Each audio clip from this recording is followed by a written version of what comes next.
Good morning, everybody.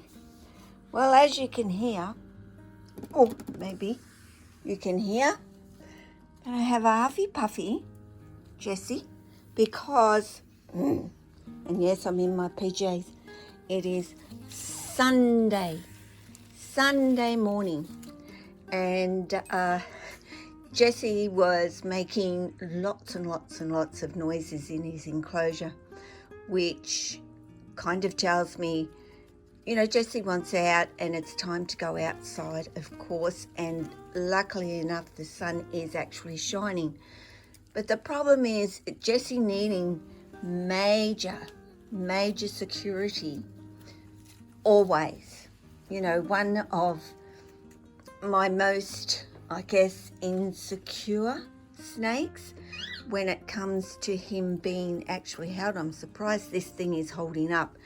But as he got out, he just gripped onto this with his tail and he was refusing to let go. And next minute I'm hearing knock at the door, and I've got Jessie laying all over me, but tail still connected to this. You can't undo his tail, guys. You can't undo it. It's wrapped round there ever so tightly.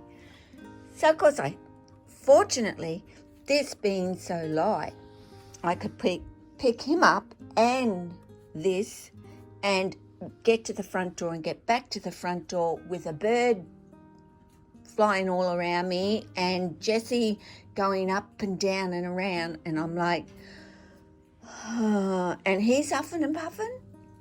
My goodness, I should be the one huffing and puffing, not Jessie. But am I going to be able to get him off this? If I lift it up and put him up near the climbing area, yes. Or he would eventually make his way down onto the ground, as you can see. But I don't really want him doing that because he'll go under. Although he might find something that he can make his way actually up on as well. But I do want to take him outside at this particular point and, give him some exercise and sunshine out there, and then he can come back inside and he can, please himself. And I'm pretty sure how he's going to please himself is he will make the climb out area, get up there and have a nap after his exhausting time of coming out of his enclosure. Now, I got up at 2 a.m. and I saw Jessie at his door, and I thought to myself, I should open the door and I should let him out, but honestly, sometimes I am just too tired, and I was last night. Well, early hours this morning, you could say.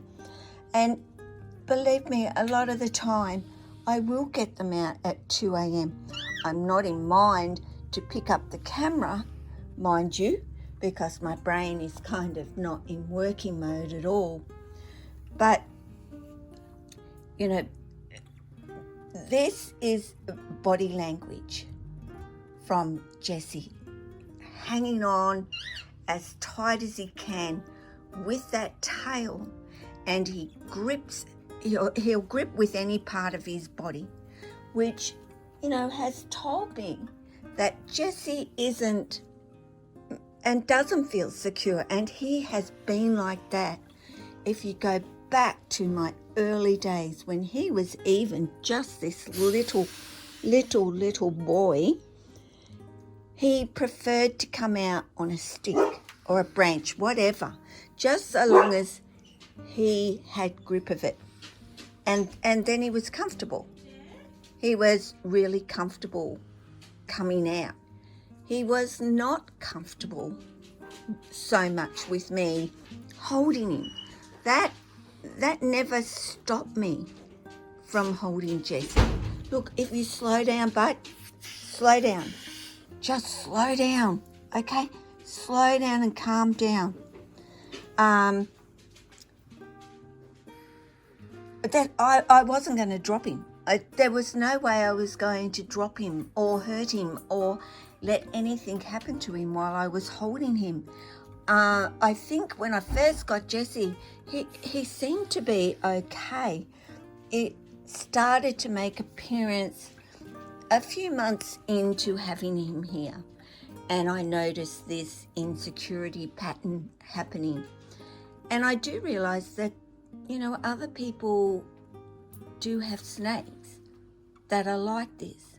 I noticed Oscar tending to be a little bit the same himself, and I'm thinking to myself, no, I don't need another one. Really, it is only Jessie that is like that in my home. All the rest are pretty cruisy and, hop on me and are quite chill. Will you stop going over that way all the time? But I'm going to turn off and we're going to go outside, and I can see I'm going to have to take this whole thing. So hence why I'm going to turn off, everybody. But I will be back.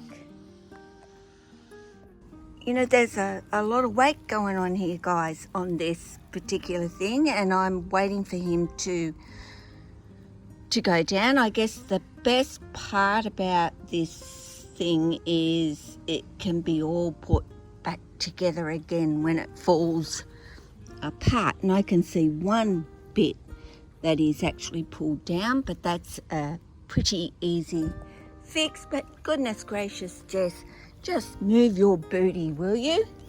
Hey? Going to move yourself? So, yeah, talking really, really insecure snakes, Jessie has to take the cake, I think, on this one. And it bothered me. It really bothered me. I felt, why is he like this, and why does he do this when, I've shown him that, nothing actually will happen to him when he's out, if he's being held, if he's, not being held. And yeah, I thought, what can I do? How can I fix this with Jessie? Like, is there a fix? Hop on the ground, dude. You're just going to have a little bit of a rest. I realise, yes, see, Jessie, if he's, being a little stressed about coming out, and believe me, I didn't drag him out. I opened the door. I gave him some climbing things to come out on first before I actually picked him up. And as I picked him up and brought him over, he was using this. He grabbed it by the tail and he refused to let go of it. So, the moment that I put my hands under him is when he tends to start to, become the more uncomfortable. And I don't have an area that I can just let them go as such. I have a very good area for them to do that, and Jessie is well aware of that because, as I was moving this over, he was going straight up. He knew that fan area was there and he could get to it and he could climb to it.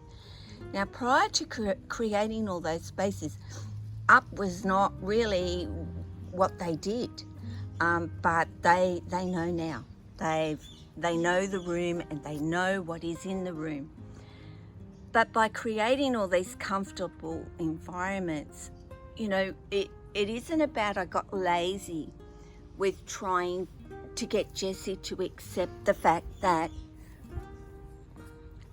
he would be handled and to get him to relax, and he does.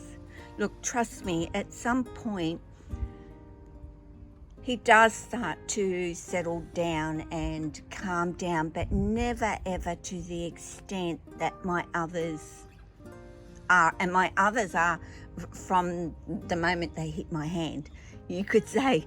But, you know, Jesse might take about 10 minutes of me holding him and letting him move freely through my hands. But yeah, at the moment then, once he's up and he's doing his thing, and that's great, and then getting him down isn't too bad actually. You know, Tessa is my worst to get down from the climb out area, but Jesse kind of moves along, and once he gets himself stretched out enough, I'm able to firstly grab him by that tail. You know, that tail is the most important thing I'll grab, and then I can lift him down. So yes, I have wanted very much to have Jesse calm down and to allow me to get him down or get him out, just me get him out. I know now it isn't going to happen, and that, you know, Jesse isn't the only insecure snake out there, that there are others that I've seen that are as equally clingy and insecure. I use the word insecure because I do feel that is, you know, what they actually are. They're feeling insecure. And as much as I wish he wasn't, that makes up a part of who Jesse is, and I have to adjust to it. I wish he would adjust to me, but after all these years, I just know it's not going to happen. It isn't going to happen now. So I will continue to handle Jesse. I will continue to do things with Jesse to let him know that, you know, I am going to keep him safe, that he's not going to fall, nothing is going to happen to him. That will never ever stop. But I do know that it's up to him. And if he never lets go of it, then he never lets go of it. And I mean literally never lets go. Cool. That's just my boy. So, you take care, guys. And I'll talk to you again soon. Ciao.